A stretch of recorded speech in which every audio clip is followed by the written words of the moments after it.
पुंडलिकवरदा हरी विठ्ठल श्री ज्ञानदेव तुकाराम पंढरीनाथ भगवान की जय। माऊली ज्ञानेश्वर महाराज की जय। जगद्गुरु तुकाराम महाराज की जय। सद्गुरुनाथ भगवान की जय। हरि ओम तत्सत।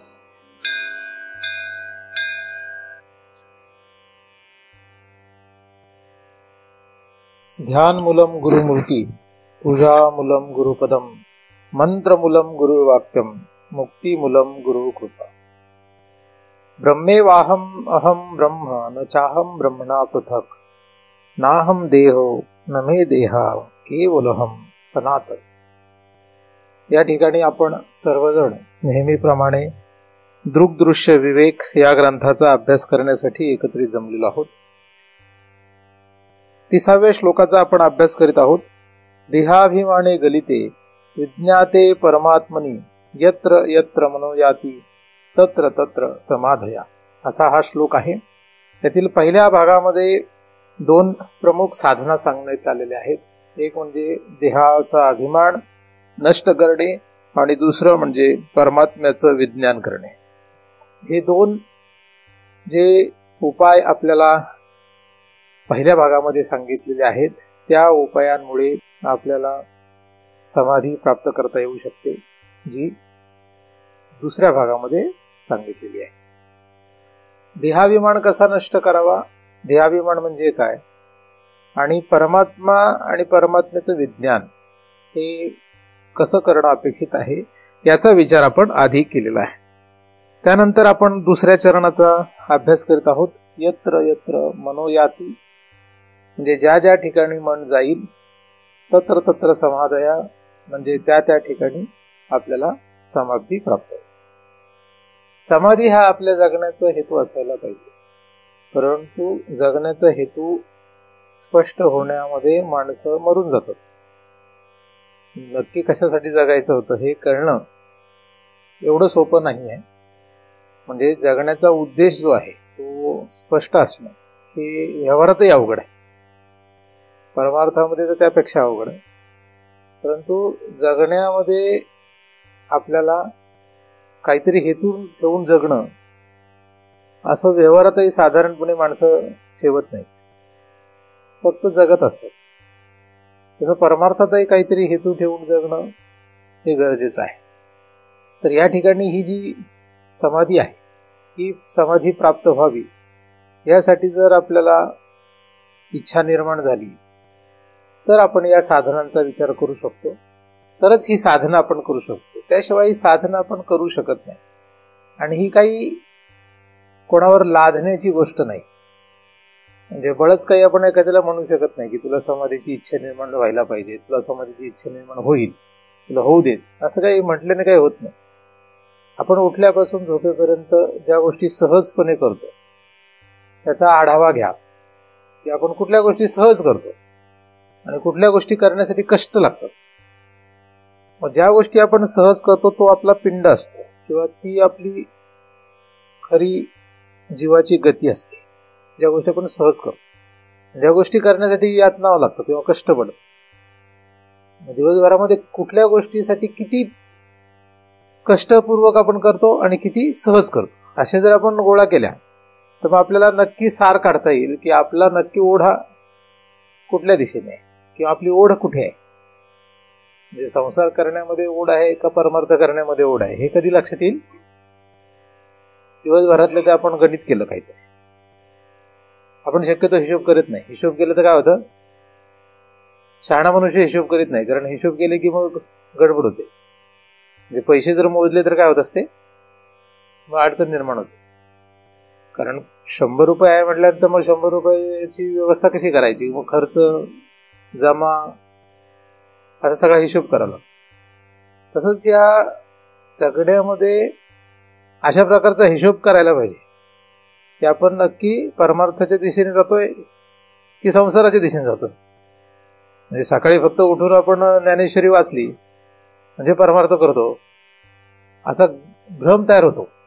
असं काय होतं, काही लोकांच्या त्या अंगवळणी पडलेल्या, आंघोळ केली की देवपूजा, देवपूजा केली की ज्ञानेश्वरी आरती, मग त्यांना असं वाटतं झालं आपण परमार्थ करतो.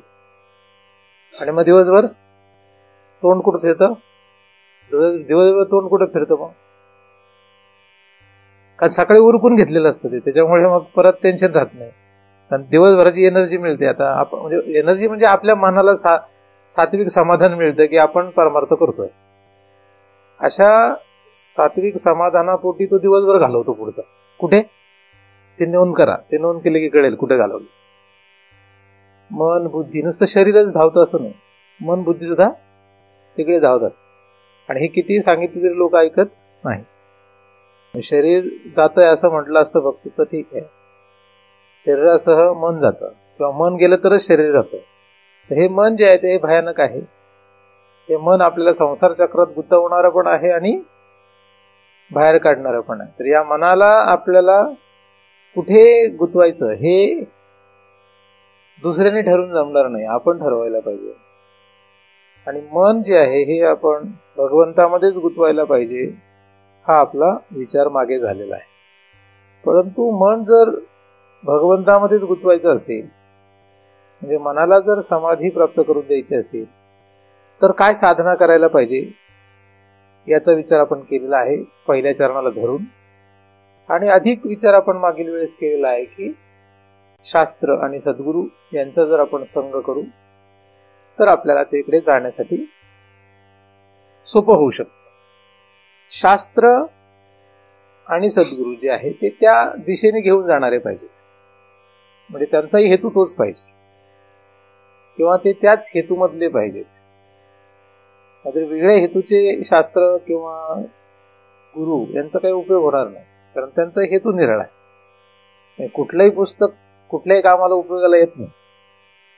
पाकशास्त्राचं पुस्तक असेल तर ते वैद्यशास्त्रामध्ये उपयोगाला येणार नाही, संपूर्ण त्याचा उपयोग तसा होणार नाही. शेतीशास्त्राचं पुस्तक असेल तर ते पाकशास्त्रात उपयोगाला येणार नाही किंवा युद्धशास्त्रामध्ये काही उपयोगाला येणार नाही. तर हेतू जो आहे त्या त्या ग्रंथाचा किंवा त्या त्या गुरूंचा हा पहिला नीट कळून घेणं गरजेचं असतं. आणि त्यानुसार त्या त्या गुरूंना त्या त्या शास्त्राला शरण राहायला पाहिजे. तर फक्त गुरु करायचे किंवा गुरु आमचे आहेत म्हणून त्या गुरूंना भजणं किंवा सगळे लोक वाचतायत गीता म्हणून आपण पण गीता वाचणं, त्याला काही त्याचा अर्थ नाही. कारण की त्याचा हेतू काय आहे आणि आपला हेतू काय हे जर जुळला नाही तर उपयोग नाही. बऱ्याच वेळा आपला हेतू जुळत नाही तरी सुद्धा आपण अख्खं आयुष्य काढतो सोबत. बरेचसे नवरा बायकोंचं कसं होतं, त्यांचं काही जुळत नाही पण अख्खं आयुष्य त्यांचं निघतं. ते कसं तरी करून देवक वगैरे सगळ्यांची पूजा केलेली असल्यामुळे, जागरण गोंधळ घातलेला असल्यामुळे ते टिकून राहतं. नाहीतर मग कठीण आहे ना. तसंच ज्ञानेश्वरीचं आपलं जमतंय का हे मला शोधलं पाहिजे. नाहीतर फक्त आपलं झालंय एकदा लग्न म्हणून आता कडेला न्यायचं आहे असं म्हणून ज्ञानेश्वरी वाचतो, पण ज्ञानेश्वरीचं त्याचा काही जुळत नाही. ज्ञानेश्वरीचा विषय वेगळा आणि ह्याचा विषय वेगळा, असं चालेल का? असं असेल तर काही उपयोग होत नाही. म्हणजे ज्ञानेश्वरी वाचताना दिसतो, ज्ञानेश्वरी आयुष्यभर सोबत दिसते, पण ज्ञानेश्वरीचा हेतू आणि याचा हेतू अजिबात जुळत नाही. ज्ञानेश्वरीमध्ये कुठेही सांगितलेलं नाही की संसारामध्ये गुंतून राहा, बायका मुलांमध्ये गुंतून राहा, असं ज्ञानेश्वरीत कुठे लिहिलं आहे का? उलट जो बायका मुलातून बाहेर पडतो तोच पुढे जाऊ शकतो असं लिहिलेलं आहे का नाही? सांगा ओवी. अजून बायका मुलाचं नाव असं लिहिलेलं आहे, त्यावेळी तुम्हाला आठवतं का? बघूया, तुमचं लक्ष तिकडे जातं का? बघू किती ओवी असतील अशी, एखादी सांगा. खूप असतील, सांगा एखादी सांगा. आठवतच नाही कारण लक्ष जात नाही आमची. आठवते का एखादी बायको? सांगा ना, तुम्हाला सांगतो ना, तुम्ही कन्नडमध्ये सांगा. असो है ना. तर ज्ञानेश्वरी काय असो किंवा कुठलाही ग्रंथ असो किंवा श्री गुरु असो, त्यांच्यासोबत दिसतो म्हणून तो परमार्थामध्ये मुक्त होईल असा भ्रम काही लोकांना तयार होतो. त्यांना वाटतं की आपण या गुरूंसोबत राहिलो म्हणजे ही लोक मुक्त, असं काही नसतं. ज्ञानेश्वरी हा कायम वाचतो म्हणजे ज्ञानेश्वरीला कळली असं होईल का? असं होत नाही. म्हणजे ज्ञानेश्वरी वाचतो म्हणून ज्ञानेश्वरी कळली असं होत नाही. ज्ञानेश्वरी आयुष्यभर वाचतोय म्हणून कळली असंही म्हणता येत नाही, असं होत नाही, कोणालाच नाही. तसंच मुक्त महापुरुषासोबत एखादा राहिला म्हणजे तो मुक्त होईल असं म्हणता येत. याच्यामध्ये प्रमुख भाग कोणाचा आहे? ज्याला मुक्त व्हायचं आहे तो जीव जो आहे, तो जीव काय अपेक्षा करतो, त्याला काय करायचंय, याच्यावर तो खेळ आहे. म्हणजे आपल्याला स्वतःला तशी इच्छा निर्माण होणं गरजेचं आहे की आपल्याला समाधी प्राप्त करायची आहे. आपलं मन जे आहे ते मन समाधीला पोहोचावं असं आपल्याला तीव्रपणे वाटलं पाहिजे. त्यासाठी आपल्याला पहिल्यांदा या साधनांचा विचार करायला पाहिजे. दुसरं म्हणजे श्रीगुरु आणि शास्त्र यांच्या संगतीत जास्तीत जास्त काळ राहायला पाहिजे. त्यांच्या व्यतिरिक्त कुठल्याही ठिकाणी आपल्याला रममान राहिलं नाही पाहिजे, तर आपण पुढे पुढे जाण्याचा काहीतरी मार्ग सापडू शकतो. तर मन जे आहे हे मन ज्या ज्या ठिकाणी जाईल असं इथे म्हटलेलं आहे, त्या त्या ठिकाणी त्याला समाधी प्राप्त होते असा विषय आहे. तर मन कुठे जातं? मनाला जाण्याच्या जे 2 जागा आहेत याचा आपण विचार करू. साधारणपणे आपण या भूमिकेचा विचार करतो आहोत. मन हे कुठे आहे? मध्य भागावर आहे. हे मन कुठे आहे? मध्यावर आहे. बाहेर विषय आहे, बाहेरचे विषय भोगण्यासाठी मध्ये स्थूल शरीर आहे. स्थूल शरीर असेल तर क्रिया होते आणि स्थूल शरीराला चालवण्यासाठी सूक्ष्म भाग आहे आणि त्याचंच नाव मन आहे. सूक्ष्म भागाचा प्रमुख जो अवयव तो आहे मन आहे. म्हणजे मन जे आहे हे मन स्थूल शरीराच्या द्वारे विषयांचा भोग घेतं, ते आपल्याला माहित आहे. हा एक भाग जो आपल्याला माहित आहे. दुसरा भाग असा आहे की हे मन, या मनाच्या आतमध्ये काय आहे? जीव आहे. आणि त्या जीवाच्या आतमध्ये काय आहे? त्या जीवाच्या आतमध्ये आत्मा आहे ना, आत्मा. तर आत्मा, जीव आणि मन, विषय, शरीर आणि मन. म्हणजे मन कुठे आहे? मध्य भागावर. मग मनाला इकडे जाता येतं का इकडे जाता येतं असा प्रश्न आहे. मनाला इकडे जाता येईल का इकडे जाता येईल? तर मनाला दोन्हीकडे जाता येतं. मनाला कुठे जाता येतं? दोन्हीकडे जाता येतं. आता मन मागे कसं जाईल असा प्रश्न येतो. मन मागे कसं जाईल? डोळे मागे जातील का? डोळ्याने विषय पाहता येईल, म्हणजे डोळ्याने रूप पाहता येईल, पण डोळ्याने मन पाहता येईल का? येईल का नाही? डोळ्याने मन नाही पाहता येणार, डोळ्याने रूप पाहता येईल. म्हणजे रूप पाहायचं असेल तर डोळे पाहिजे आणि मन पाहिजे, पण मन पाहायचं असेल तर डोळ्यांचा उपयोग होत नाही, म्हणजे उलट होत नाहीये. मग असं असताना मनाला यत्र यत्र या शब्दामध्ये जर मागे पाठवायचं ठरलं तर काय करणार? काय मनाला जर मागे पाठवायचं असेल तर करणार काय? पाठवता येणार का त्याला? यत्र यत्र शब्दामध्ये कुठं जायला पाहिजे? बाहेर पण आणि आत पण. यत्र यत्र म्हणजे बाहेर पण आत पण, दोन्हीकडे त्याला जाता आलं पाहिजे. इकडे पण जाता आलं पाहिजे, इकडे पण जाता आलं पाहिजे, आणि दोन्ही ठिकाणी त्याला समाधी पाहिजे. जाईल का मागे? मन म्हणजे दुसऱ्या रीतीने विचार केला तर वृत्ती. वृत्ती जी आहे तिला आपण मन म्हणू शकतो. वास्तविक वृत्ती आणि मन वेगळे पण अभ्यास करता येऊ शकतात आणि मनालाच वृत्ती पण म्हणू शकतो. मन ही एक वृत्ती आहे असं पण आपण म्हणू शकतो, आणि मन आणि वृत्ती वेगळे वेगळे पण अभ्यास करू शकतो. तर मन जे आहे हे मन त्याच्या पाठीमागे आणि पुढे दोन्हीकडे जाण्यासाठी काय करावं लागेल? मनाने पुढे जायचं असेल, म्हणजे विषयांकडे जायचं असेल तर काय करावं लागतं? तुमचं मन विषयांकडे जाण्यासाठी तुम्ही काय करता? मागे जाण्याच्या नंतर बघू. मन विषयांकडे जाण्यासाठी आपण काय करत असतो?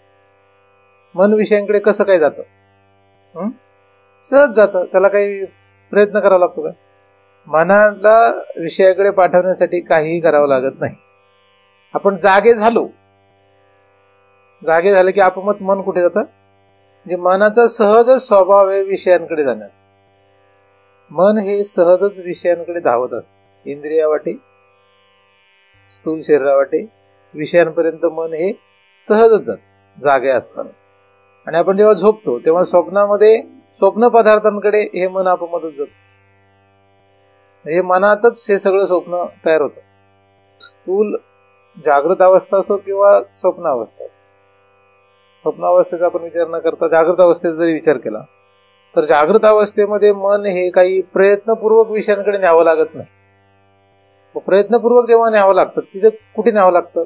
काही विषयांकडे प्रयत्नपूर्वक न्यावं लागतं, काही विषयांकडे सहजच जातं. म्हणजे एखादा आवडीचा विषय असेल तर तिकडे मन काही प्रयत्नपूर्वक न्यावं लागत नाही. नावडीचा विषय असेल तर तिकडे जर आपल्याला मन न्यायचं असेल तर मात्र कष्ट पडतात. म्हणजे मनाची विषयांकडे होणारी जी धाव आहे ही आपल्याला सुख दुःखाला कारण होत असते. आवडीच्या विषयाकडे गेले की सुख, नावडीच्या विषयाकडे गेले की दुःख. आवडीचा विषय मनाला समोर आला की सुख होतं आणि नावडीचा आला की दुःख तयार होतं. आणि हे सगळं करण्यामध्ये आयुष्य जातं. म्हणजे माणसाचं जगणं दुसरं काहीच नाही. कायमच आवडीचा विषय येत नाही, कायमच नावडीचा विषय येत नाही. म्हणजे कधी आवडतीचा विषय, कधी नावडतीचा विषय असा या मनासमोर सदैव राहतो. आणि म्हणून आपण सदैव सुखी दुःखी सुखी दुःखी असं होत राहतो. आणि हे सहज सुरू आहे. जागा झालं की सुरू झालं. आपण बसून राहिलो एका जागेवर तरी सुरू झालं. आपण चालायला लागो किंवा बसून राहो, म्हणजे आपण काहीतरी करत राहो किंवा न करत राहो, हे चालूच राहतं. त्यामुळे मनाला या इकडे पाठवण्याबद्दल किंवा या मनाला यांच्यामध्ये गुंतवावं की नाही गुंतवावं याबद्दल काही आपल्याला प्रयत्न करायची गरज नाही. ते आपोआपच होत आहे. मग राहिला भाग मनाला दुसऱ्या बाजूला पाठवायचं, मनाला आतमध्ये पाठवायचं. मग मनाला आतमध्ये पाठवायचं तर ते सहज होत नाहीये. मग त्याला थोडे यातना आहेत, त्याला जास्त कष्ट आहेत. मग त्यासाठी वेगवेगळ्या प्रकारचे उपाय शास्त्रामध्ये दिसतात. अनेक पद्धतीने हे मन माघारी फिरवण्याचा प्रयत्न केलेला दिसतो. मग ते योग मार्ग असो किंवा उपासना असो, वेगळ्या मार्गाने या मनाला पाठीमागे फिरवण्याचा प्रयत्न केला जातो. आणि ज्ञान मार्गामध्ये या मनाचे समोर असलेले जे सहज मन ज्या ज्या ठिकाणी जातं त्या ठिकाणी असलेले जे विषय आहेत त्या विषयांमध्ये जी कमतरता आहे किंवा विषयांमधला जो दोष आहे त्या दोषाकडे मन केंद्रित केलं जातं, जेणेकरून ते मन आपोआपच तिथून माघारी फिरतं. असंही केलं जातं. म्हणजे मन माघारी फिरवण्यासाठी योग मार्ग, उपासना मार्ग किंवा मग विषयांमध्ये असलेल्या दोषांकडे लक्ष केंद्रित करणे. म्हणजे विषयातला दोष लक्षात आला की मन माघारी फिरत असते. म्हणून विषयांच्या ठायी असलेले दोष शास्त्रात वर्णन केलेले आढळतात. म्हणजे काय होतं, तिथून मन माघारी फिरतं. तर अशा वेगळ्या उपायांनी मन माघारी फिरवण्याच्या क्रिया आपल्याला आढळतील. ज्याला जे शक्य आहे त्याप्रमाणे तो करतो. म्हणजे काही योग मार्गाने जातील, काही उपासना मार्गाने करतील, काही अशी माहिती घेऊन की या विषयाच्या ठिकाणी हे दोष आहेत आणि म्हणून आपल्याला त्या विषयांमध्ये रमण होण्यात काही अर्थ नाही असं समजून करतील. ज्याला जे शक्य होतं त्या रीतीने तो करतो. आणि ज्याला हे शक्यच होत नाही ते लोक त्यामध्ये रममाण पण राहतात. तर मन जे आहे हे माघारी फिरवलं तर कुठे जातं? विषयांकडून ते माघारी फिरवल्यानंतर ते पहिल्यांदा मनाच्याच ठिकाणी येतं. म्हणजे अंतःकरणामध्येच मन राहतं. तिथे आल्यानंतर त्या ठिकाणी जो काही गोंधळ आहे हा गोंधळ मनाला लक्ष देतो. असंख्य प्रकारचे विचार आपल्या आतमध्ये जे येत असतात ते आपण त्या मनाद्वारे जाणतो. आपल्याला त्या मनाद्वारे ते कळतात. म्हणजे आपल्या आतमध्ये जे काही विचार सुरू आहेत हे सगळे कोणाद्वारे कळतात आपल्याला? ते मनाद्वारेच कळत असतात. म्हणजे मन मध्यस्थ आहे त्याला. मग चांगलं आहे, वाईट आहे, जे काही असेल ते मनाद्वारे आपल्याला कळत असतं. म्हणजे आपल्या मनाला कळतं की हे चांगलं आहे, हे वाईट आहे, हे शुभ आहे, हे अशुभ आहे, असं त्या मनाला कळायला लागतं. जसं ते आतमध्ये मन केंद्रित होतं एका ठिकाणी. आता तिथून माघारी जर त्याला फिरवायचं झालं तर त्या द्वंद्व स्थितीमधून त्याला बाहेर काढायला, त्या मनाला त्या द्वंद्वातून बाहेर काढलं पाहिजे. म्हणजे ना शुभ ना अशुभ, ना चांगलं ना वाईट, या दोन्हीही ठिकाणी त्याने त्याचं लक्ष जे आहे ते केंद्रित केलेलं सोडलं पाहिजे. ते सोडलं की मन माघारी अजून जाऊ शकतो.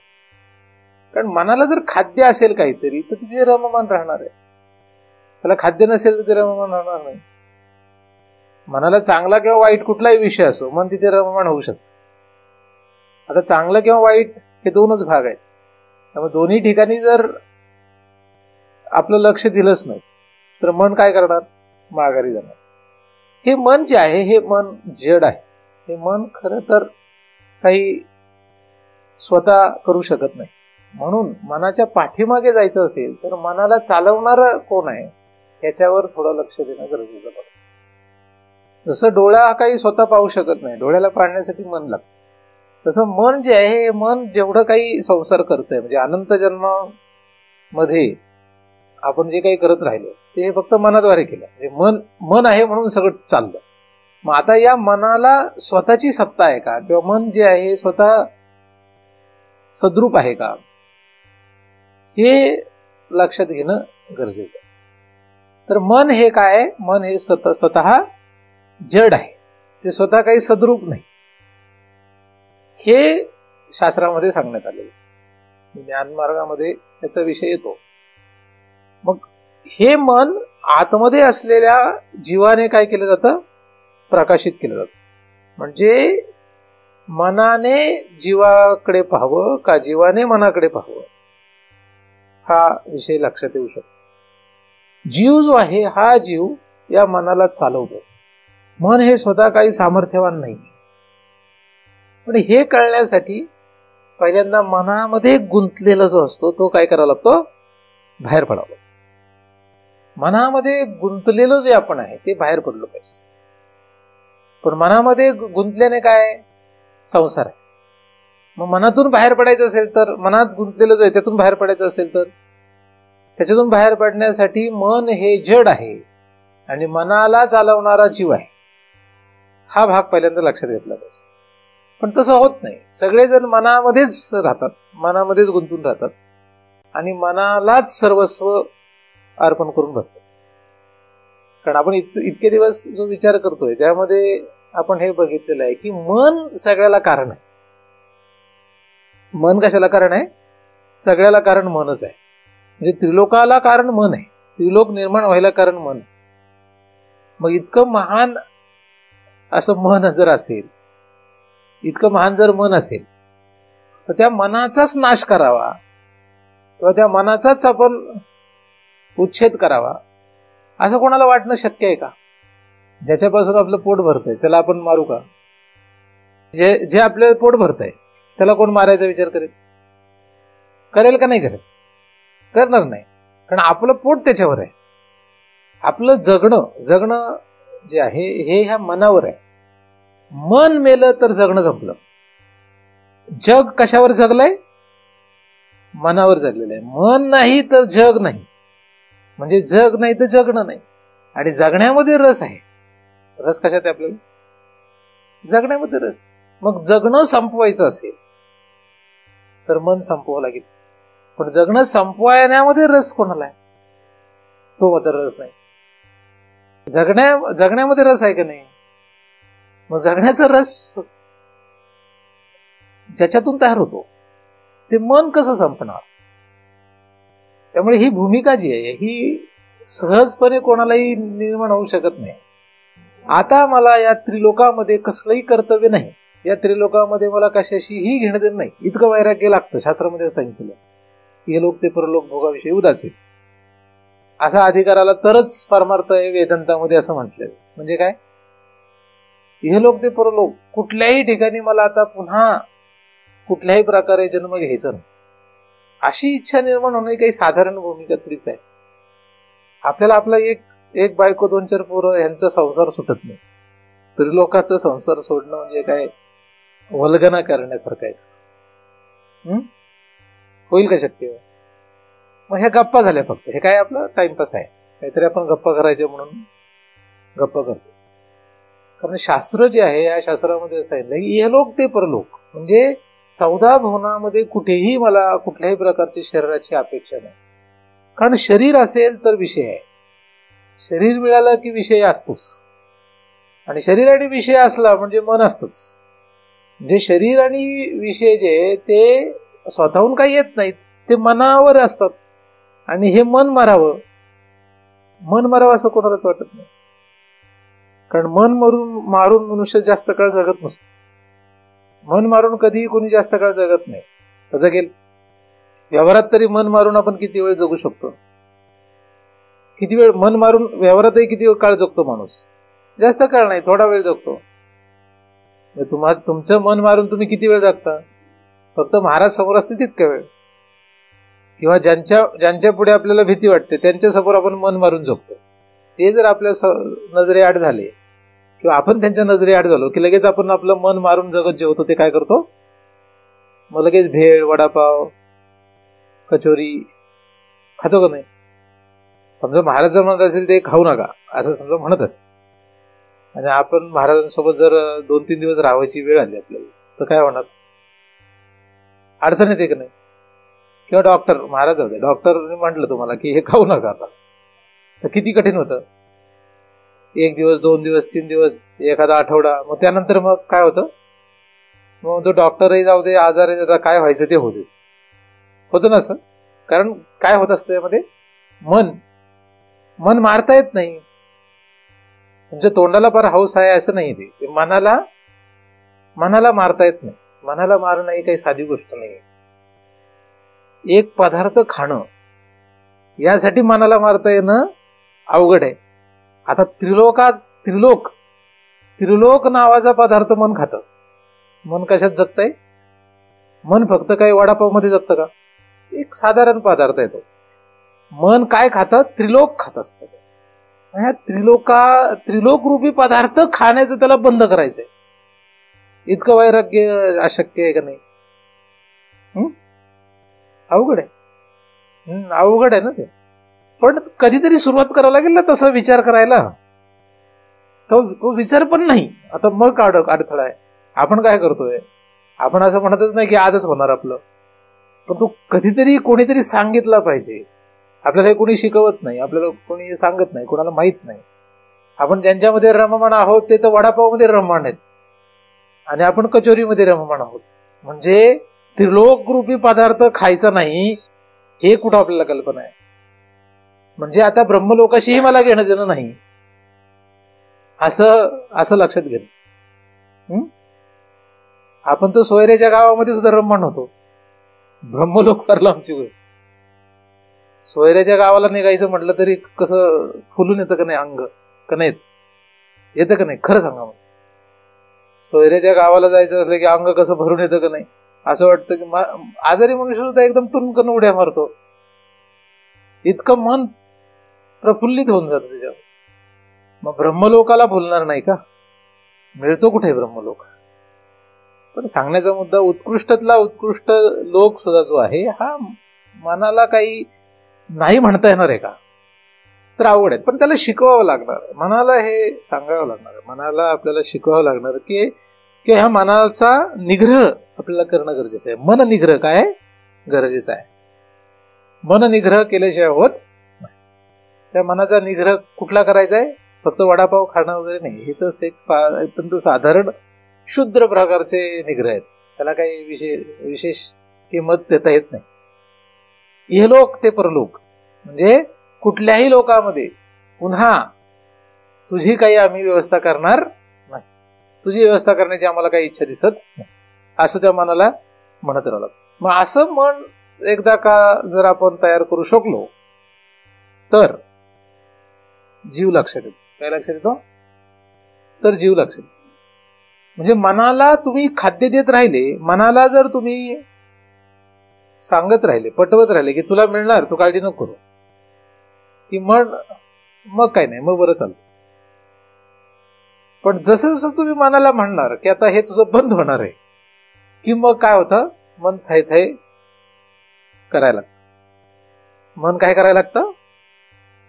नाचायला लागतं. मग आता हे बंद होणार, आता पुन्हा शरीर नाही, आता पुन्हा विषय नाही, जे आहे ते आता बघ, जेवढं जमतं तेवढं बघ, पुढे नाही, आता इथून पुढे बंद असं म्हटलं तर मन काय करेल? गप्प बसणार नाही. मन एकदम त्रस्त होऊन जाईल.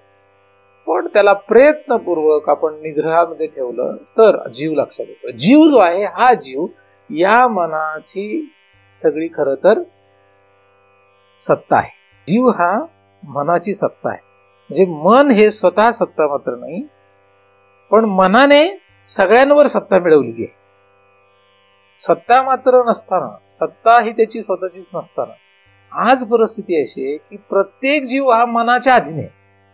म्हणजे मन जे आहे हे मन मूळचं खरं तर सद्रूप नसताना परप्रकाशित आहे. काय परप्रकाशित आहे? परप्रकाशित आहे, परसत्ता आहे त्याची. मग जे नाही त्याचं नाहीच आहे, ते त्याला एवढी किंमत देण्याचं काही कारण नव्हतं, कारण नाहीये खरं. पण आता झालं, मग त्यालाच संपवायचंय. तर मनाला तुझी सत्ता नाही किंवा तू चिद्रूप नाहीस असं शिकवून उपयोग होत नाही. लोक तसं करतात, ते काही दिवस लक्षात राहतं, विसरून जात. तसं सांगून उपयोग नाही. काय करावं लागतंय, यांना असं शिकून जमत नाही. म्हणजे मनाला तुम्ही शिकवलं तू सद्रूप नाही, चिद्रूप नाही, तू जडरूप आहेस, जीवाची सत्ता आहे, हे मनाला शिकवल्याने उपयोग होत नाही. मनाला जगण्यात रस आहे, त्याचा जगण्याचा रस नष्ट करावा लागतो. त्याच्या जगण्यामध्येच अडथळा निर्माण करायला, जगणं त्याचं जे आहे त्या जगण्यावरच आवर घालायला. कारण मनाला कुठलं शरीर चालतं, मनाला कुठलंही शरीर चालतं, कुरूप असो किंवा सुरूप असो, त्याने काही होत नाही. मनाला फक्त काय पाहिजे, शरीर पाहिजे, आणि शरीराद्वारे विषय. हे मनाचा खेळ आहे, तो मनाला अपेक्षित आहे. मनाला सुंदरच शरीर लागतं काय, अत्यंत कुरूपातलं कुरूप शरीर मन धारण करत असतं, हे की नाही. जगामध्ये अत्यंत कुरूप शरीर आहेत का नाही, आणि त्याच्या आतमध्ये मन असतं, आणि अत्यंत सुंदर स्वरूप पण शरीर धारण. पण आता जर आपण असा विचार केला की या त्रिलोकामध्ये कुठलं शरीर नाही मिळवायचं, असं जर सांगितलं तर अवघड होतं. त्यामुळे हे कसं आहे, तुमचं मुलं जर अशी अपेक्षा धरून बसली असेल की तुमच्यानंतर सगळी प्रॉपर्टी त्यांच्याच नावावर होणार आहे, अशा अपेक्षा धरून बसलेले असतात का नाही. आपल्याला वाटतं नाही, आपण म्हणतो, पोरंही म्हणतात नाही नाही असं काही नाही. पण तुम्ही एक गंमत म्हणून तयार करा डॉक्युमेंट, आणि त्याच्यामध्ये सगळी संपत्ती तुमची विठ्ठल रुक्मिणी कमिटीला अर्पण करून टाका, पंढरपुराला. डॉक्युमेंट करा, फक्त बघा काय होईल. आणि फक्त ते डॉक्युमेंट म्हणा असं, आम्ही आता ही सगळी संपत्ती आता तुम्हाला काय मिळणार नाही, ही सगळी दान केली विठ्ठल रुक्मिणी कमिटीला, संस्थानला दान केली, असं असं म्हणा फक्त. काय होईल, काय होईल हे तुम्ही बघा, कल्पना फक्त करू नका. नुसतं म्हटल्याने, केलं नाही, नुसतं म्हटल्याने काय होईल ते बघा. करणं जाऊ दे, नंतर आहे. पण त्यांना माहिती आहे आपला बाप आई नुसती गंमत करतात, त्यामुळे ते काय एवढं मनावर घेणार नाही, म्हणून कागद दाखवा असं म्हणतात. काय होईल, काहीतरी हालचाल होईल का नाही, काहीतरी गोंधळ होईल का नाही, हा भरपूर मोठा गोंधळ होईल ना. तसंच आहे. तसं या मनाला म्हटलं तुला आता हे सगळं बंद, आता हे तुला काही मिळणार नाहीये असं म्हटलं तर काय होईल, काय होईल मनाचं, काय होईल. हा तुम्ही आता जसे जगता तसे जगू शकता का. मन आपण जगतो शांत आणि मजेत कधी, केव्हा, जेव्हा मनाची खात्री असते आपल्याला सगळं मिळणार आहे. मनुष्य शांत स्थिर मजेत केव्हा जगतो, त्याच्या मनाला खात्री असते की सगळं सुख दुःख सगळं मिळणार आहे, सुख पण मिळणार आहे, दुःख पण मिळणार आहे. कारण मनाला फक्त सुख चालत नाही, मन हे फक्त सुखावर जगत नाही, मनाला काय पाहिजे असतं, दुःख पण पाहिजे असतं. मन हे सुख आणि दुःखावर दोघांवर जगतं, आणि जिथपर्यंत मनाला ही खात्री आहे की त्याला सुख दुःख मिळणार, तिथपर्यंत तुम्ही जगणार. आता तुम्हाला असं मी म्हणतोय की तुम्ही त्या मनाला हे पटवायला सुरुवात करा की तुला आता इथून पुढे काय मिळणार नाहीये, तुझं खाद्य मिळणार नाही, म्हणजे सुख दुःख मिळणार नाही, तर काय होईल, आपोमत अस्वस्थता, अशांती. म्हणून मुमुक्षु हा कधीही सुखी नसतो, मुमुक्षु हा कधीही सुखी नसतो. मूर्ख मनुष्य आणि सिद्ध पुरुष हा सुखी असतो. मुमुक्षु सुखी का राहू शकत नाही, कारण त्याची अशी तगमग सुरू होणार तिथे. आणि तुम्हाला तगमग नाहीये म्हणजे याचा अर्थ समजून घ्यायचा आपण कोण आहोत. हे नाहीये, काय नाहीये, एक तर सिद्ध नाहीये, मूर्ख नाहीये, काय नाहीये, मुमुक्षु नाहीये. मग काय आहे, एक तर मूर्ख आहे, नाही तर एक तर सिद्ध आहे, दोन्हीपैकी एक आहे. गुरुजींनी एका ठिकाणी असं उदाहरण दिलंय की लहान मुलगी आणि म्हातारी स्त्री आणि मध्ये लग्न न झालेली तरुण मुलगी यांच्यातला फरक. तर तरुण लग्न न झालेली पण तरुण मुलगी ही त्या मुमुक्षू सारखी असते, अस्वस्थ असते, आणि म्हातारी स्त्री ती शांत असते, आणि एकदम लहान मुलगी ती शांत असते. तसं मुमुक्षू हा त्या तरुण स्त्री सारखा आहे, तरुण मुलीसारखा आहे. तो अस्वस्थ असतो, अशांत असतो. का? कारण मुमुक्षू म्हणजे मुक्त होण्याची इच्छा असणारा, आणि मुक्त व्हायचं असेल तर मनाला काय करावं लागेल? त्याचं खाद्य बंद करावं लागेल. म्हणजे इहलोक ते परलोक मधून बाहेर पडणं, मुक्त होणं. ह्याच्यातून मुक्त होण्यासाठी काय करावं लागेल? हे नाही, ह्याच्यातून बाहेर पडायचं असं म्हटलं की तो काय होतो? अस्वस्थ, अशांत होतो. म्हणजे रात्रंदिवस त्याच्या मनाला चिंता कुठली लागली? आता या शरीरानंतर पुढे काही नाही. म्हणजे आता हे सगळं संपत चाललंय. संपत्ती संपायला लागली की माणूस कसा अस्थिर होऊ शकतो, नाही का? महिन्याला पगार संपायला लागला की कसं होतं? कधी आता एक तारीख येते, होतं का नाही? ज्यांचं हातावर पोट आहे त्यांचं सांगतोय मी, तुमचं नाही सांगत. ज्यांचं हातावर पोट असतं त्यांचं जसजसा पगार संपतो तसं काय होतं? तगमग सुरू होते. तसं त्या मनाला जर त्याचं सगळं खाद्य संपणार आहे असं लक्षात आलं तर काय होईल? ते चंचल, अस्थिर, अशांत, त्याचा जीव जायला लागेल. त्याचा काय होईल? त्याचा जीव जायला लागेल, तो नष्ट होईल याची त्याला भीती वाटायला. आणि मग असं झालं तर चांगलं आहे, त्याला कळलं पाहिजे काय आहे, नाही का? त्याला कळायला पाहिजे ना नक्की कशावर चाललंय. मन असं समजून चाललंय की त्याच्यामुळे सगळं आहे, आणि त्याला वाटेल तसंच सगळं आहे, खरं आहे. म्हणून त्याचा जो गळा आहे तो दाबला पाहिजे. हे लोक ते परलोकामध्ये कुठल्याही प्रकारचं शरीर तुला आता काही मिळणार नाहीये, आणि ती काय आपली आता इच्छा नाही असं म्हटलं की मग मन मरायला लागतं. काय होतंय? मन मरायला लागतं म्हणजे लगेच काही मरत नाही, तडफडायला लागतं. तर हे तडफडायला लागलेलं जे मन आहे, मग त्याला लक्षात येतं की मूळ काय. मग ते माघारी फिरतं. आता इकडं तर काही मिळण्याची चान्सच नाही ना, इकडे काही दिसत नाहीये. मग ते कुठेतरी रस्ता शोधणार ना. जिथपर्यंत इकडे खायला मिळणार होतं हे माहित आहे, तिथपर्यंत मन मागे जाईल का? नाही जाणार. मागे कधी जाईल? त्याला लक्षात यायला लागलं इकडे आता शक्यता कमी आहे, मग ते मागे जातं. काहीतरी मिळतंय का बघ. मागे म्हणजे कुठे? जीवाकडे. आणि मग त्यावेळेस त्याला लक्षात येऊ शकतं की त्याच्यामुळे आपण जगलोय. मनाला काय लक्षात येईल? जीवामुळे आपलं जगणं आहे. आपल्या जगण्याला कारण विषय नाहीये, विषयांमुळे आपण जगलो हा भ्रम मनाला आहे. आणि म्हणून तो विषयात धन्यता म्हणतो.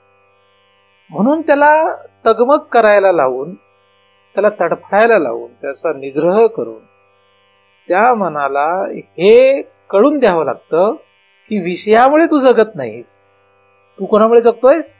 जीव हे तुझ्या जगण्याला खरं कारण आहे. आता काय झाला? विषय बदलला. मनाचा विषय काय झाला? मनाचा विषय बदलला. अख्ख्या जगाला काय वाटतंय? अख्ख्या जगामध्ये सगळ्यांची स्थिती काय? अख्ख्या जगामध्ये सगळ्यांची स्थिती आहे की मनाला विषयांमध्ये जगणं वाटतं. खरी परिस्थिती काय? मनाला जगण्यासाठी विषय नाही लागत, मनाला जगण्यासाठी जीव पाहिजे.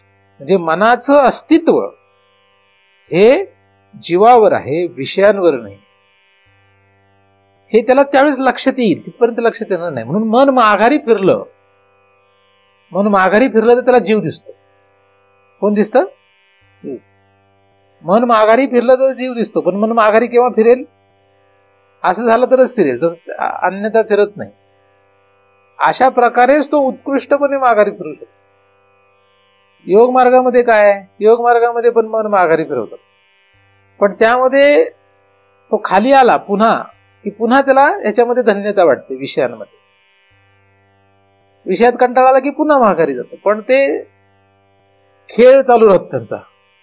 ते काही पूर्णतः सत्य परिस्थिती जाणत लय होतो त्याचा काही काळापुरता. तो झोपेतही आपण करतो. झोपेत जसं होतं तसंच होतं, फक्त प्रयत्नपूर्वक झोप साधणं असं म्हणता येईल. योग मार्गामध्ये प्रयत्नपूर्वक झोप साधली जाते असं म्हणणं म्हणजे योग मार्गातले लोक आपल्या पाठीमागे हात धुवून लागते. पण तशीच परिस्थिती आहे. असो, ज्ञान मार्गामध्ये काय आहे? मनाला निग्रह कशा प्रकारे आहे? योग मार्गाचा निग्रह मननिग्रह आणि ज्ञानमार्गाचा मननिग्रह यात फरक आहे. कारण मननिग्रह असं म्हटलं की सगळ्यांना योग मार्गाद्वारे जे मननिग्रह आहे तसं वाटतं. ज्ञानमार्गामध्ये मननिग्रह कसा आहे? मनाला ती शिकवण आहे, मनाला ते शिकवायचं आहे, त्याला ऐकवायचं आहे. म्हणून ते ऐकवल्याने का होईल का? लगेच होईल असं नाही. मग त्यासाठी काही प्रयोग करायचे असेल तर तरी करू शकतो, त्याच्यात हे नाहीये, करूच नाही असं काही नाहीये. तर मन जर जगायला कारण असेल तर या मनाचंच जगणं आपण संपवण्याचा विचार करतो आहोत. म्हणजे मनाला आपण आता शिकवत आहोत की तुला इथून पुढे काहीही मिळणार नाहीये.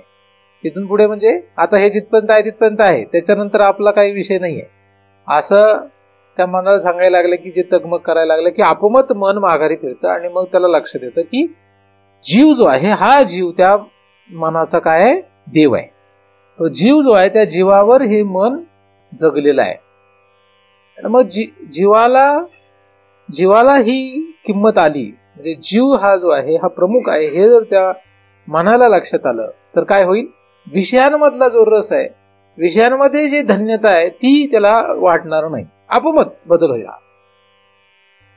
आणि मन जेव्हा माघारी फिरतं आणि जीवाला शरण राहतं आणि विषयामधली धन्यता त्यांनी पूर्णतः नष्ट केली, म्हणजे मानलीच नाही त्याच्यात, तेव्हा आपोआप ते मन पवित्र होऊन जातं.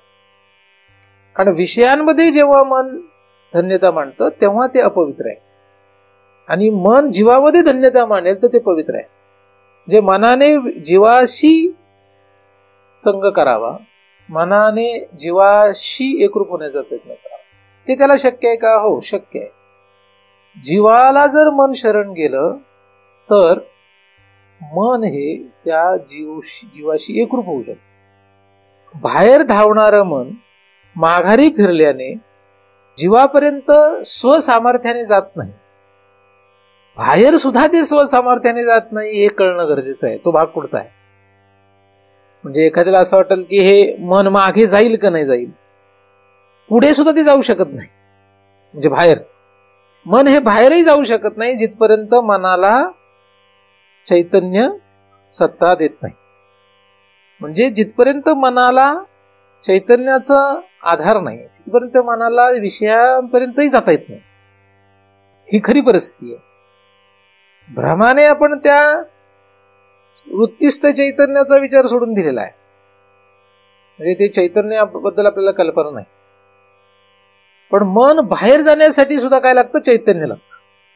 मग जर त्या चैतन्याच्या द्वारे मन विषयापर्यंत जाऊ शकत असेल तर तेच चैतन्य त्या मनाला त्या चैतन्यापर्यंत घेऊन जाऊ शकत नाही का?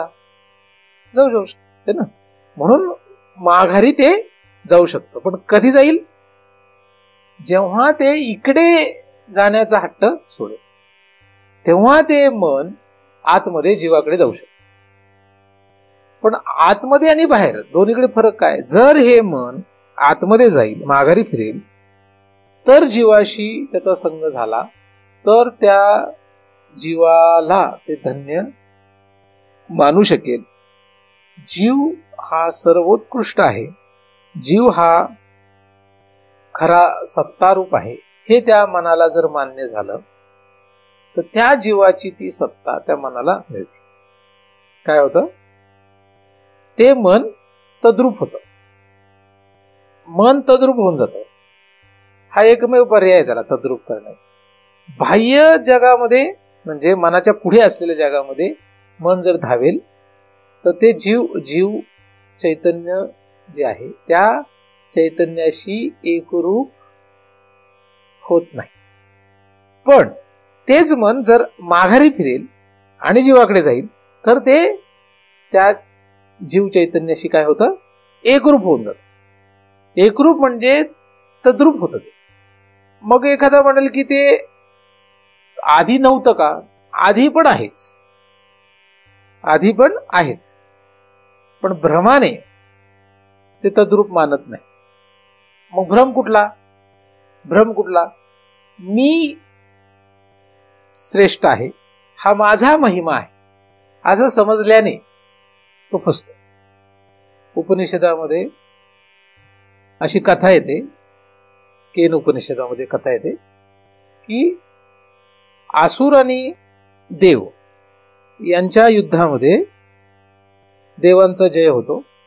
देव असं समजू लागतात की हा महिमा आमचाच आहे, आणि आमचा हा महिमा आहे असं समजल्याने त्यांची हानी होते. हानी होते म्हणजे त्यांची हानी होणार असते. मग भगवंत म्हणजे ब्रह्म किंवा तत्व चैतन्य त्यांच्यावर कृपा करावी म्हणून प्रकट होतं.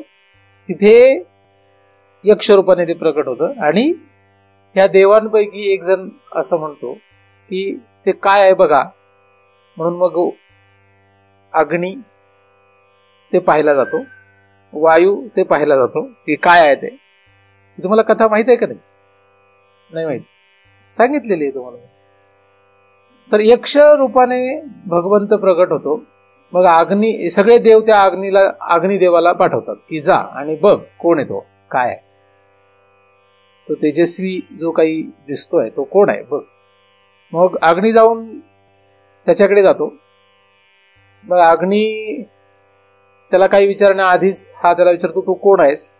यक्ष कोणाला विचारतो, म्हणजे भगवंत कोणाला विचारतो, अग्नीला विचारतो तू कोण आहेस. तर मग तो म्हणतो की मी अग्नी आहे आणि मी असा सामर्थ्यवान आहे, ह्या जगातल्या सगळ्याला मी जाळू शकतो, जाळून खाक करू शकतो, एवढं माझ्यात सामर्थ्य आहे वगैरे वगैरे तो स्वतःबद्दल माहिती सांगतो. मग यक्ष त्याला म्हणतो की ठीक आहे, तू जर एवढा बलाढ्य आहेस, महान आहेस, तर ही माझ्याकडे एक छोटी काडी आहे, एक तृण म्हणजे छोटीशी काडी, गवताची काडी त्याला त्याच्यापुढे ठेवतो. त्याला म्हणतो तू हे जाळ. तो अग्नी तो म्हणतो हे सहज मी जाळू शकतो. मग ते जाळण्याचा प्रयत्न करतो, पण त्या अग्नीला ती गवताची काडी काही जळत नाही. तो त्याचा सगळा प्रयत्न करतो पण त्याला काही ती जळत नाही, आणि मग तो खजील होऊन निघून जातो माघारी. मग वायू येतो. मग वायू म्हणतो मी वायू आहे, मी सगळं हलवू शकतो, हे सगळं जे काही हलणारं दिसतं हे सगळं माझ्यामुळे आहे, मी हलवतो हे सर्व, मी या सगळ्यांना हलवणारा आहे. मग तो म्हणतो ही गवताची काडी हलवून दाखव. मग त्याला ती काही हलवता येत. मग तोही खजील होऊन माघारी निघून जातो. मग देवांचा देव जो आहे इंद्र, त्याला सगळेजण म्हणतात की तू जा, तू बघ कोण आहे. मग तो येतो. तर इंद्र त्याच्या अभिमानामध्ये की मी तर देवांचा देव आहे आणि हा कोण आला असेल असा मोठा, असं म्हणून तो तिकडे येतो. तो त्याच्या त्या भावनेमुळे तो यक्ष गायब होऊन जातो. म्हणजे त्याला साधं दर्शन सुद्धा देत नाही. म्हणजे अग्नीला आणि वायूला, अग्निदेवाला वायुदेवाला ते यक्ष दर्शन तरी देते, त्याचे संभाषण करतं, पण इंद्राला तर दर्शन पण देत, गायब होत. पण मग इंद्र जो आहे तो थोर असल्यामुळे तो असा विचार करतो की हे नक्की काय होतं वगैरे, असा विचार केल्यामुळे मग उमा म्हणजे पार्वती देवी प्रकट होते आणि त्याला त्याबद्दल सांगते. मग तो विचार करतो वगैरे. ती कथा आहे की ते जे आहे ते काय आहे, ते खरं तत्व आहे, तो खरा देव आहे, तोच खरा भगवंत आहे, त्याचा महिमा आहे ज्याच्यामुळे तुम्ही हे युद्ध जिंकलेत किंवा तुम्ही हे सर्व जिंकू शकले. असं त्याला नंतर ते ज्ञान होतं.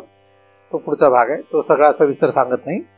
सांगण्याचा मुद्दा असा आहे की देवांना असं वाटतं की हा माझा महिमा आहे, हा आमचा महिमा आहे, आम्ही हे सगळं कमवलेलं आहे, आणि त्या भ्रमामुळे त्यांचं वाटोळ होण्याची शक्यता असते. हे जसं आहे त्याचप्रमाणे या मनाला असं वाटतं की हा कोणाचा महिमा आहे, हा माझाच महिमा आहे, म्हणून त्या मनाचं काय झालेलं आहे, वाटोळ झालेलं आहे. आणि तोच त्याचा भ्रम आपल्याला काढणं गरजेचं आहे की हा मनाचा महिमा नाही. म्हणजे विषयांमध्ये रममान राहणं, विषयामध्ये रममान राहून विषयांमध्ये धन्यता मानणं, हे कोणाचं काम आहे, मनाचं आहे. आणि हे कोणाला वाटतंय, मनाला असं वाटतं की माझ्यामुळे हे सगळं, वास्तविक मनामुळे काहीही होत नाही. मन हे सामर्थ्यवान नाही.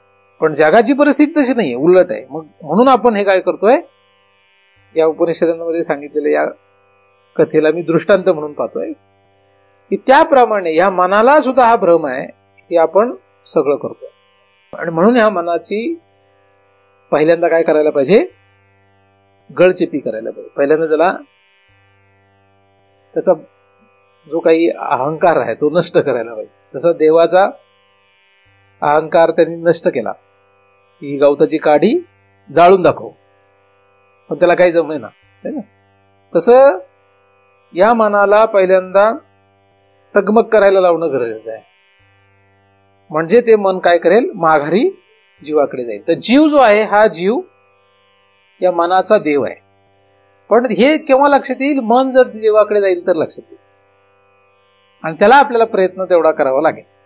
मग एकदा का मन जीवाकडे गेलं तर जीवाचा स्पर्श झाल्यानंतर ते मन जे आहे ते तद्रूप होईल.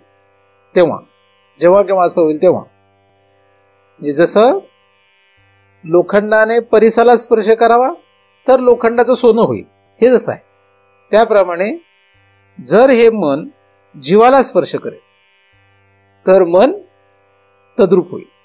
असं तद्रूप मन झालं, असं तद्रूप झालं की मग ते पुन्हा बाहेर जरी गेलं तरी सुद्धा काय होईल, तिथे त्याला तेच तत्व लक्षात येईल.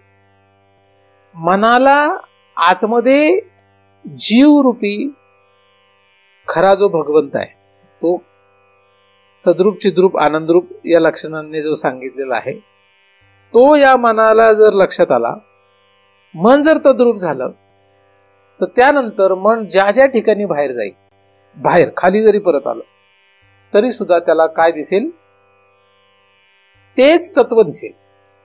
म्हणजे मनाला विषयाच्या ठिकाणी सुद्धा चैतन्याची सत्ता दिसेल. म्हणजे 3 ठिकाणी मनाला चैतन्याची सत्ता दिसेल. ज्ञाता ज्ञान ज्ञेय किंवा प्रमाता प्रमाण आणि प्रमेय या 3ही ठिकाणी, म्हणजे त्याच्या स्वतःच्या ठिकाणी, आतमध्ये असलेल्या ज्ञात्याच्या ठिकाणी आणि बाहेर असलेल्या ज्ञेयाच्या ठिकाणी, 3ही ठिकाणी त्याला तीच चैतन्याची सत्ता लक्षात येईल. कारण मन 3 ठिकाणी जाऊ शकतं. स्वतःच्या ठिकाणी, त्याच्या मुळाच्या ठिकाणी म्हणजे जिथून त्याला सर्व सत्ता मिळाली, आणि विषयांच्या ठिकाणी. त्रिपुटी म्हणजे 3च ठिकाण आहेत, ज्ञाता ज्ञान ज्ञेय प्रमाता प्रमाण प्रमेय. 3ही ठिकाणी त्याला काय दिसणार आहे, तेच चैतन्य त्याला लक्षात येणार आहे. असं झालं म्हणजे त्याने कुठं राहिलं म्हणजे त्याला चैतन्य लक्षात येईल. कुठेही राहिलं तरी त्याला चैतन्य लक्षात येणार आहे. त्याच्यामुळे यत्र यत्र मनो याती तत्र तत्र समाधया असं होईल. पण आधी तसं नाहीये. ही समाधीची स्थिती प्राप्त करायची असेल तर आपल्याला त्या मनाने जीवाला स्पर्श करणं गरजेचं. आता मग आत्मा गेला कुठे असं एखाद्याला वाटू शकतं. तर जीव जो आहे तो खरा आत्माच आहे. जीवाला आत्मा कधी म्हणता येतं, जेव्हा मन जीवाकडे जाईल तेव्हा जीव आत्मा होतो, आणि जेव्हा मन विषयांकडे जाईल तेव्हा आत्मा जीव होतो. मन विषयांकडे गेलं तर आत्मा काय होतो, जीव होतो. म्हणजे साधारणपणे जगामध्ये कोण आहेत, सगळे जीव आहेत. कारण सगळ्यांचं मन कुठे जातं, विषयांकडे जातं. सगळ्यांचं मन विषयांमध्ये जात असल्यामुळे सगळे जीव आहेत. आत्मा राहिलेले म्हणजे स्वरूपापासून वंचित झाले. आता जीव जर आत्मा व्हायचा असेल तर काय करावं लागेल, मन हे फक्त जीवाकडे घ्यावं लागेल. मन जीवाकडे गेलं तर जीव कोण राहत नाही, जीव राहत नाही. तो काय होतो, आत्मा होतो. म्हणजे आत्माच जीव आणि जीवच आत्मा. अवलंबून कशावर आहे, मनावर अवलंबून. आत्माच जीव आहे आणि जीवच आत्मा आहे. पण केव्हा, फक्त मन नावाच्या एका पुढच्या गोष्टीमुळे हा खेळ आहे. तो कोणी निर्माण केला, तो त्यानेच निर्माण केलेला. मग हे निर्माण करणारा तिसरं कोणीतरी नाहीये. हे काही कोणीतरी दुसरं कोणीतरी केलेलं नाहीये. त्यानेच त्या मनाच्या द्वारे जीवत्व स्वीकारलेलं आहे. कोणी, आत्मा. म्हणून तोच पुन्हा काय करू शकतो, त्याच मनाच्या द्वारे आत्मत्व स्वीकारू शकतो. आत्माच मनाच्या द्वारे जीवत्व धारण करतो, म्हणून आत्माच मनाच्या द्वारे पुन्हा आत्मत्व स्वीकारू शकतो. पण ते कोणाला शक्य होईल? जो आत्मा ते ठरवेल त्याला ते शक्य होईल. पण मग एकदमच तो आत्मा कसं ठरवेल? कारण आत्मा तर आपल्यासाठी नसल्यासारखाच आहे, किंवा आपला आत्म्याचा काही संबंध नाही असाच आपला भाग आहे. म्हणून मनाच्या दृष्टीने अभ्यास सांगतोय. जिथे आहोत तिथूनच बोलावं लागेल. तुम्ही स्वतःला स्त्री पुरुष ब्राह्मण क्षत्रिय जे समजताय असं समजत असेल तर तसं सांगावं लागेल.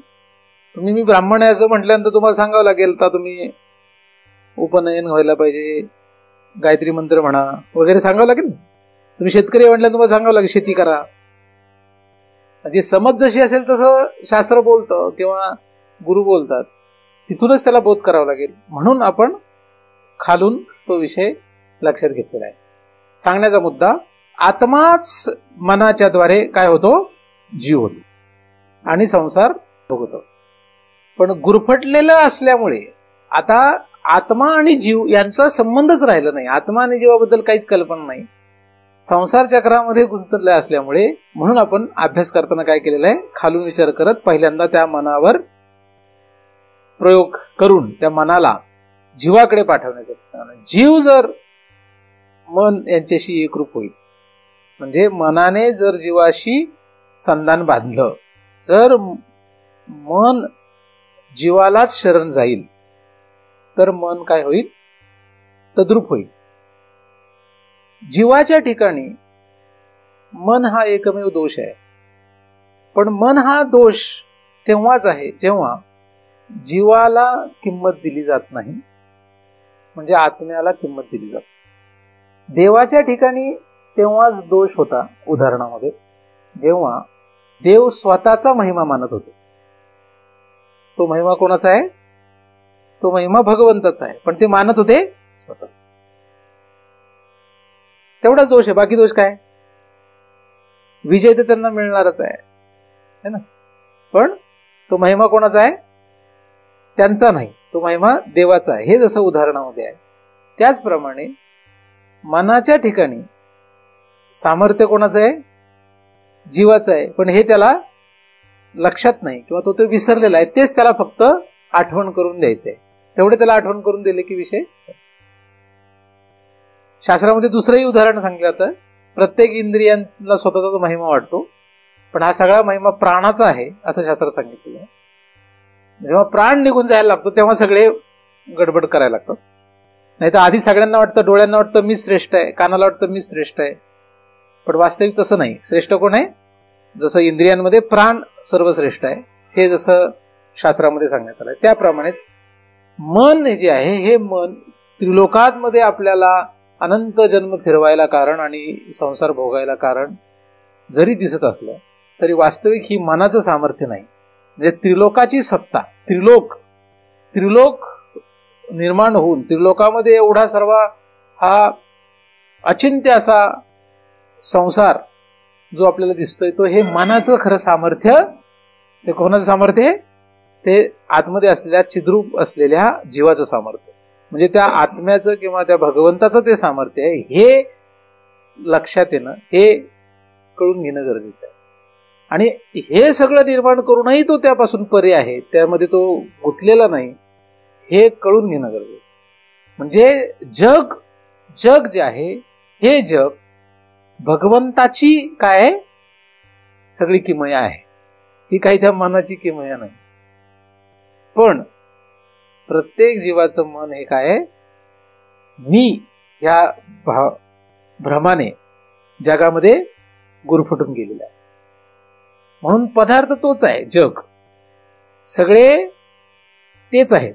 मन, विषय, शरीर, जीव, आत्मा.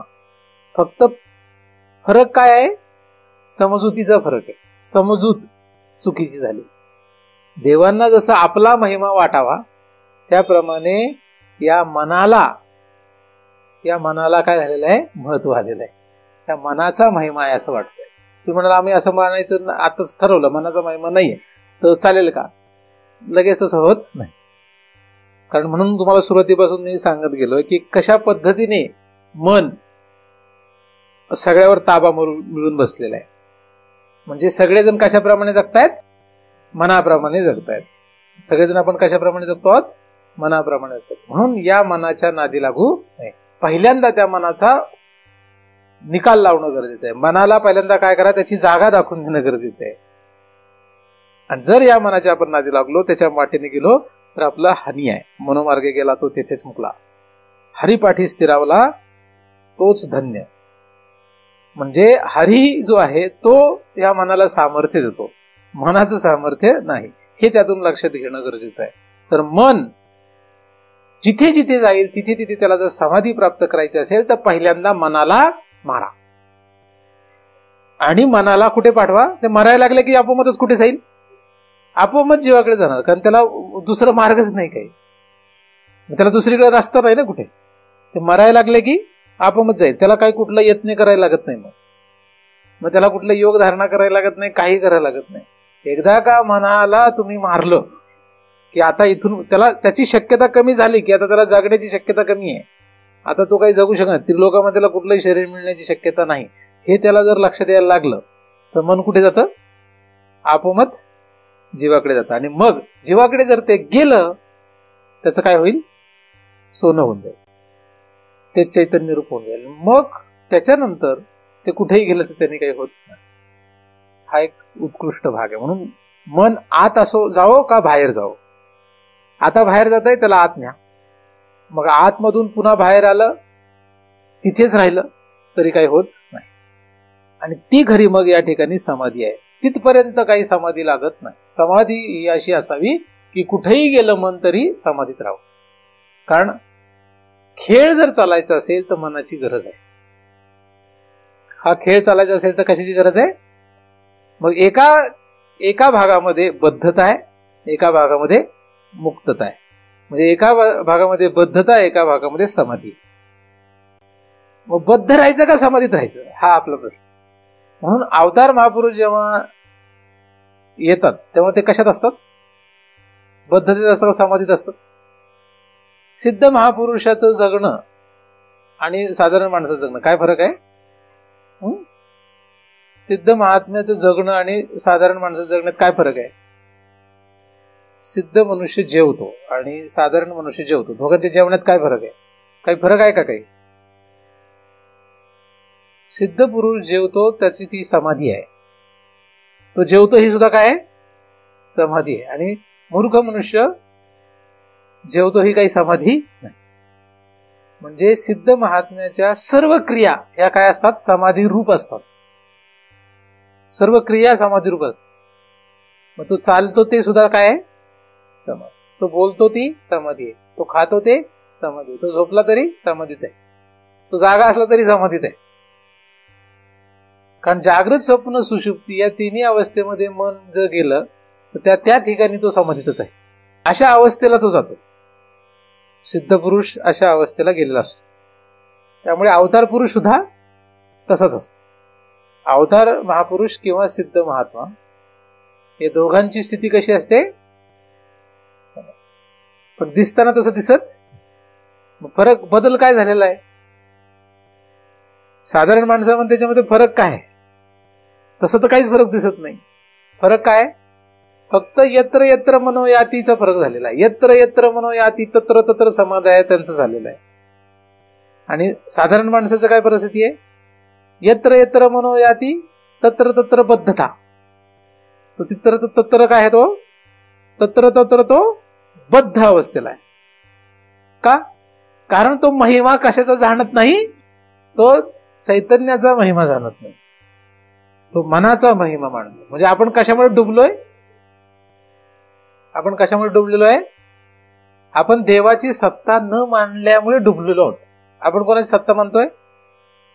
सोप्या भाषेमध्ये आपण देवाची सत्ता फक्त मानत नाही, सगळे कोणाची सत्ता मानतो? आपली सत्ता मानतो. कशाची? आपण म्हणतो हे कोणाचं आहे? माझं आहे. कुठली गोष्ट सांगा, पण देवाचं काय मानतो? काय देवाचं काय? आपण देवाची सत्ता कुठेच मानत नाही. मी पाहतो असं म्हणतो, म्हणजे डोळ्याने पाहतो असं म्हणतो. म्हणजे सत्ता कोणाची म्हणतो? डोळ्याने पाहतो म्हणजे कशी सत्ता म्हणतो? डोळ्याची सत्ता म्हणतो.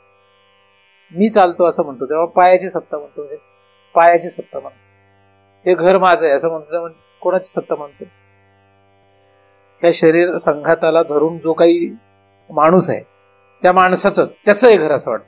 हे घर माझं आहे असं म्हणतोय. देवाचं घर आहे. देव पाहतो असं म्हणतो. देव पाहतोय, देव ऐकतोय, देव चालतोय, देव बोलतोय, देव खातोय, देव झोपतोय असं समजतो? असं समजतो का कधी? समजत नाही. असं समजत नाही, कारण त्या मनाला तो बोध नाही. मनाच्या भ्रमाने देवाची आपण कुठेही सत्ता म्हणत नाहीये. वास्तविक काय?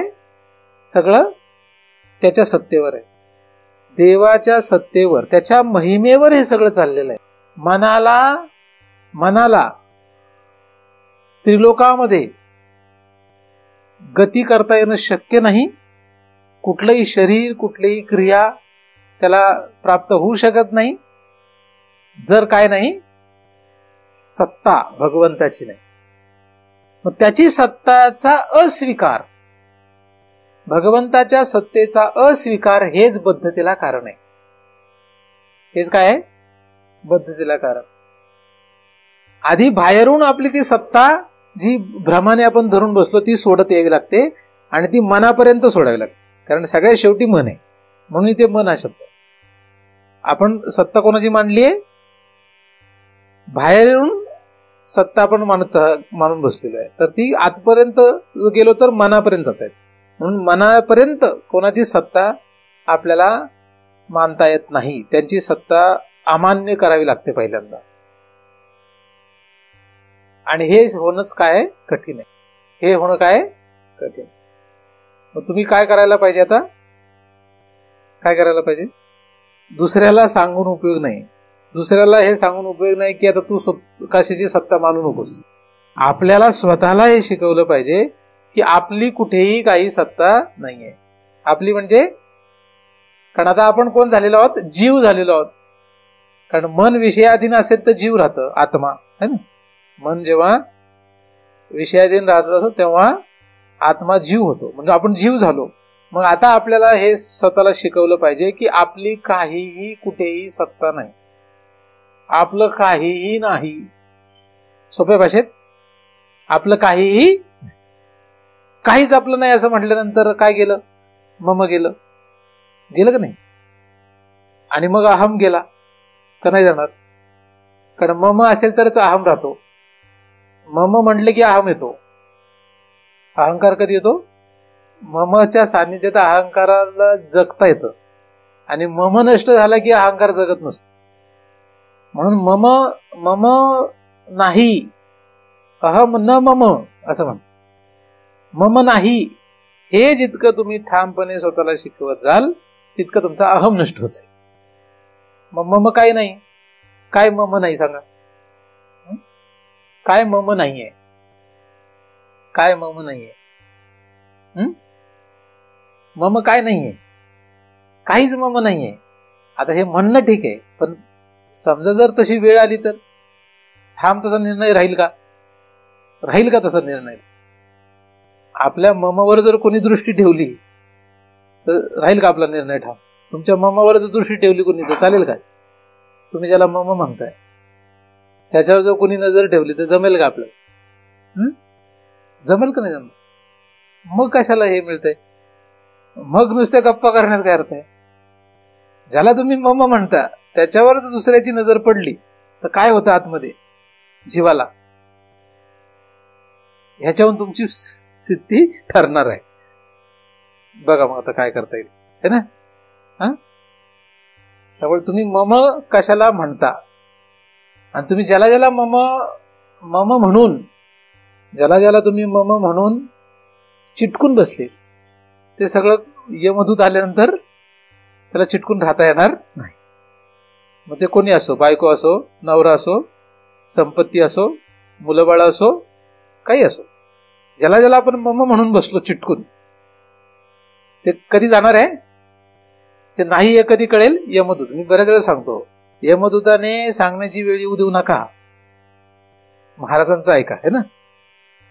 कारण यमदूत हे काही दयाळू नाहीत. महाराज दयाळू आहेत जरी वाटत नसले तरी. कारण यमदूताच्या आघातापुढे महाराजांचे अत्यंत वाईट शब्द सुद्धा अत्यंत मऊ सारखे असतात. कारण यमदूताचा आघात तुम्हाला लक्षात नाही. म्हणजे महाराजांनी किती छेतू केले किंवा किती काही हृदयाला लागेल असं पीळ बसेल असं बोलले, किंवा शास्त्र किंवा महाराज जरी आपल्याला पीळ बसेल असे बोलले तरी सुद्धा तो जो आघात आहे तो यमदूताच्या आघातापुढे काहीच नाहीये. हे जर लक्षात आलं तर आपण मुक्त होऊ शकतो. असो, तर थोडासा प्रॅक्टिकल भाग सांगितला है ना. तर काय करावं लागेल, मम घालायला. अहम ममतेची आलवड सवडी, माते न पावतीची बापुडी, है ना. म्हणून जन्म मरणाची दुथडी. दुथडी म्हणजे दोन्ही ठिकाणी, इकडून तिकडे तिकडून तिकडे तिकडून तिकडे फिरत राहावं लागलं. तर काय करावं लागेल आता, मम. मी तुम्हाला अनेक उपाय सांगून दिले. यत्र यत्र मनोयाती तत्र तत्र समाधया. हे प्राप्त करण्यासाठी काय केलं, अनेक उपाय सांगितले. त्यापैकी काहीतरी उपाय करा. कितीतरी उपाय सांगितले, ह्याच्यातले तुम्हाला जे शक्य होईल ते करा. पण ह्याच्यातलं तुम्ही काहीही करू शकले नाही तर मात्र 14 भुवनांमध्ये आपल्याला फिरण्यामध्ये सहज गती होते. फक्त वर जाल का खाली जाल हे काही सांगता येणार नाही. म्हणजे स्व होणार का कै होणार, का वै होणार का न होणार हे काही सांगता येत. तुमच्या फोटोपुढे तुम्ही काही लिहायला सांगणे काही होत नसतं. फोटोपुढे आपल्या काय लिहिलं म्हणून तसं काही होत नाही. तर सावध व्हा. मनुष्य जन्मामध्येच फक्त हे लक्षात येणं शक्य आहे, इतर जन्मामध्ये कधीही शक्य नाही. म्हणून ही समाधी व्हायला पाहिजे. समाधी म्हणजे काय, तो जेवतो ही समाधी आहे. ज्याला ही स्थिती प्राप्त झाली, तो जेवतो ती, तो चालतो ती, तो बोलतो ते समाधी. म्हणून सिद्ध महात्मा कुठल्याही स्थितीमध्ये कशा असतो, समाधीत असतो. तो बोलताना दिसला तरी समाधीत असतो. असं शक्य आहे का, फक्त ज्ञान मार्गामध्ये शक्य आहे, योग मार्गामध्ये तसं नाही. योग मार्गामध्ये समाधीमध्ये असला म्हणजे ते डोळे मिटलेला आणि त्याच्या अंगावर दूध टाका, पाणी टाका, त्याच्या अंगावर झाड जरी वाढली तरी तो काही बोलत नाही, याचं नाव समाधी. ही योग मार्गामध्ये. ज्ञान मार्गामध्ये तसं नाही. ज्ञान मार्गामध्ये तुम्ही शिवी दिली की तो काय करणार, तो शिवी देईल. ज्ञान मार्गातला साधू असेल तर तुम्ही प्रेमाने बोलले, तुम्ही विचित्र वागले, ते पण विचित्र. जसा जीव समोरचा त्याच्याप्रमाणे त्याचं वागणं, ही ज्ञान मार्गातल्या साधूची स्थिती असते. त्यामुळे ज्ञान मार्गातला साधू जसं आरशापुढे उभं राहिल्यानंतर काय दिसतं, आरशाच्या समोर आपण उभं राहिलं तर काय दिसतं, गोरे असले तर गोरे दिसतं, काळे असले तर काळे दिसतं. काळे असले तर गोरे दिसेल, उंच असेल तर बुटका दिसेल का नाही. आरशा समोर जसं असेल तसं दिसतं. तसं साधू पुरुष जो सिद्ध महात्मा असतो त्याचं जगणं हे त्याचं जगणं नसतं. त्याचं जगणं म्हणजे इतर सगळे जे त्याच्या सभोवतालचे जे सगळा जीव प्रपंच आहे त्यांच्याप्रमाणे त्याचं सहज जगणं असतं. हीच त्याची समाधी. म्हणून त्यांना स्वतःचं काहीही प्रारब्ध राहत, ही फारच धारिष्ट्याचं बोलणं आहे असं. त्यांना स्वतःचं कुठलंही क्रियमान राहत नाही, संचित राहत नाही आणि प्रारब्धही राहत नाही खरं तर. मग त्याचं जे जगणं आहे हे इतर जीवांच्या याच्यामुळे चालू असतं असं दिसतं. परंतु समजायला अवघड जात असेल तर क्रियमान आणि संचित राहत नाही असं समजा. प्रारब्ध फक्त आहे आणि ते सुद्धा इतर जीवांच्या संबंधानेच आहे. त्याचं स्वतःचं काही त्याच्याकडे राहिलेलं नाही. म्हणून त्याचं जगणं हे खरंच समाधी रूप असतं. अशी समाधी प्राप्त करण्यासाठी प्रयत्न करा. समाधीत राहा. कसं राहा, समाधीत राहा. आणि समाधीत राहून समाधीत आहोत हे कळलं नाही पाहिजे कोणाला, आणि कळत पण नाही तसं आहे ना. तसं कळेल का कोणाला, कोणालाच कळत नाही. तुम्ही कुठल्या अवस्थेत कोणाला कधी कळतं का, कधीच कळत नाही. मग समाधीत आहे हे कसं कळेल. आता तुम्ही सुखी आहे का दुःखी कळतं का कोणाला, शेजारच्या बाजारच्याला नाही कळत. आपण सुखी आहोत का दुःखी आहोत हे सहज कोणाला कळत नाही. आपण रडलो तरच कळतं की दुःखी आहे. मग रडलो म्हणजेच दुःखी असतो का आपण, नाही. म्हणजे काही वेळेस अतिरेक झाला तर कळतं की हा सुखी आहे किंवा दुःखी आहे. म्हणजे नाचायला लागला तर वाटतं की हा सुखी आहे, रडायला लागला तर वाटतं हा दुःखी आहे, अन्यथा कळत नाही. मग हे जसं कळत नाही तसं समाधीमध्ये असणारा पुरुष किंवा समाधीत नसलेला जीव हे कळणं शक्य नाही. म्हणून ती स्वतःची अवस्था आहे, तुम्हाला तशी अवस्था प्राप्त करणं गरजेचं आहे. हा हेतू जगण्यामध्ये ठेवणं गरजेचं आहे. म्हणजे आपलं जेवण सुद्धा करणं ही समाधी असावी, आपलं झोपणंही समाधी असावी, आपलं चालणं बोलणं खाणं हे सगळं समाधी असावी. अशी अवस्था प्राप्त होऊ शकते का? ज्या अर्थशास्त्रात सांगितले तसं होतं. ज्या अर्थशास्त्रामध्ये असं मांडलेलं आहे त्या अर्थी ते होतं. असे महात्मे अनेक या भूतलावर येऊन गेले, म्हणजे अनेक महात्मे असे सिद्ध झाले, अनेक महात्मे इथून पुढे होतील. आपणही त्यामध्ये नंबर लावायला काही हरकत नाही, है ना. नवरा बायको होण्यापेक्षा काय व्हावं, असा सिद्ध महात्मा व्हावं. नवरा बायको होण्यामध्ये धन्यता नाही, पैसे कमवण्यामध्ये धन्यता नाही, याच्यामध्ये काही धन्यता मानू नका. ती धन्यता वाटते हे दुर्दैव आहे. म्हणजे तुम्ही आजोबा झाले म्हणून फार खुश होऊ नका, ते वाटोळं झालं. त्याच्यामध्ये धन्यता माना, समाधी प्राप्त करण्यामध्ये धन्यता माना. आणि ती कशी प्राप्त करायची यासाठी तुम्हाला अनेक पद्धतीने हा उपाय मी सांगण्याचा प्रयत्न केलेला आहे. 30व्या श्लोकामधून आपण अनेक पद्धतीने समाधी कशी यत्र यत्र म्हणूयाती तत्र तत्र समाधया यापर्यंत पोहोचण्याचा प्रयत्न केलेला आहे. कुठल्या का उपायाने होईना, कसं का होईना, आपल्याला तिथपर्यंत पोहोचण्यासाठी तो परमदयाळू भगवंत कृपा करोत अशी त्या भगवंताच्या चरणी प्रार्थना करतो. आणि त्याच्या कृपेनेच निर्माण झालेलं चिंतन त्याच्या चरणी अर्पण करून इथेच पूर्ण विराम.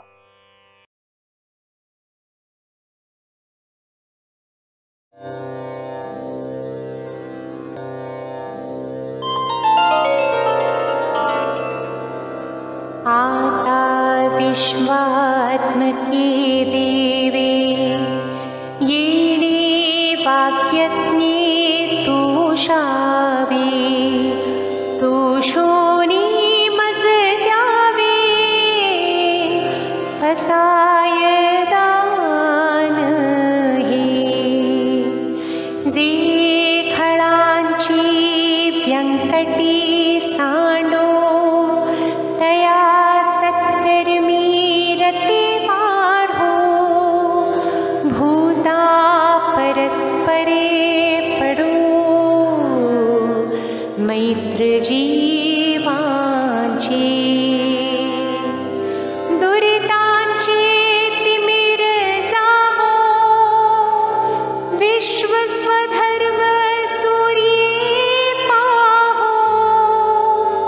जो जे वांछिल तो ते लाहो प्राणी जात. वर्षत सकळ मंगळी ईश्वर निष्ठांची मादियाळी. अनवरत भूमंडळी भेटतो भूता. चला कल्पतरूंचे आरव चेतना चिंतामणीचे गाव. बोलते जे अर्णव पियुषाचे. चंद्रमे जे अलांछन मारतंड जे तापहीन.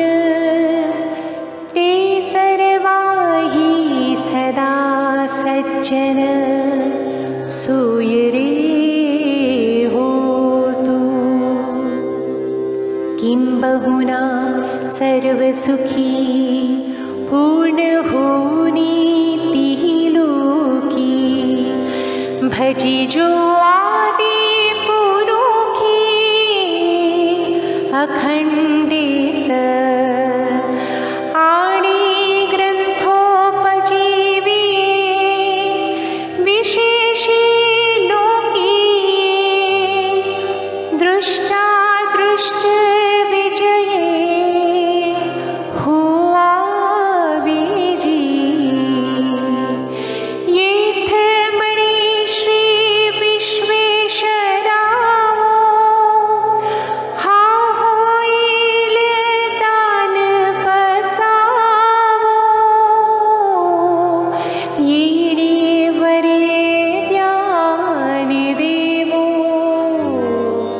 सुखिया जा